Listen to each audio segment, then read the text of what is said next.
আবারও আমাদের নজর থাকবে আরজি করে এই ঘটনায় এখনো তদন্ত চলছে, তারই মধ্যে বিচার চাই। আর এই স্লোগান রীতিমতো দিচ্ছেন তিলোত্তমার বাবা মা। অবশ্য তিলোত্তমার মায়ের গলায় শোনা গেছে বাংলা তার নিজের মেয়ের বিচার চায়।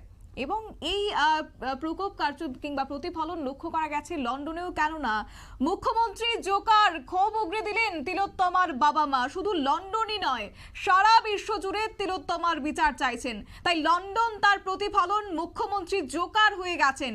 উনি বুঝতেই পারছেন, এমনটাই বলছেন আজ তিলোত্তমার বাবা মা। শুনুন তাদের বক্তব্য। গতকাল মমতা ব্যানার্জিকে গো ব্যাক স্লোগান দেওয়া হয়েছে আপনার মেয়ের বিচারের দাবিতে। তারা প্রতিবাদ দেখেছে, কি বলবেন আপনি? সারা পৃথিবী জুড়ে প্রতিবাদ হবে, সারা দেশ জুড়ে তো চলছেই। এবং একটা কথা ওনাকে আমি স্মরণ করিয়ে দিতে পারি, যতদিন বিচার না দেবেন ততদিন ওনার নিস্তার নেই। এই ঘটনা, আমার মেয়ের মৃত্যুর ঘটনা, ওনাকে যেখানে যাবেন ওনাকে তাড়া করবেন। দেশের বাইরে গিয়েও বিক্ষোভের মধ্যে যেখানে যাবেন দেশের মধ্যে দেখুন না কী হয়। আমরা একটু লড়াইটা যে করছি, লড়াইটা একটু জায়গা মতো পৌঁছাতে পারলে ওনাকে আরও এই প্রশ্নের উত্তর দিতে হবে।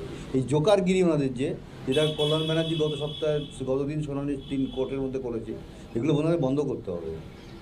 আমি বিচার চাই, 15 দিনের মধ্যে সিবিআই বিচার করে দিই। ও মুখে বলছেন, আজকে বলছেন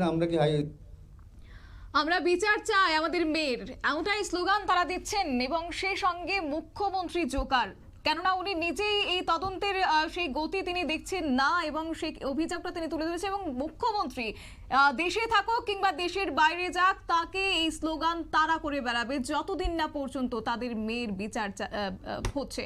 এমনটাই দাবি জানিয়েছেন আজকে তিলোত্তমার বাবা মা। সংবাদ আপাতত এই পর্যন্তই। পরবর্তী আপডেটের জন্য চোখ রাখুন শুধুমাত্র নিউজ ভ্যানগার্ডের পর্দায়। নমস্কার।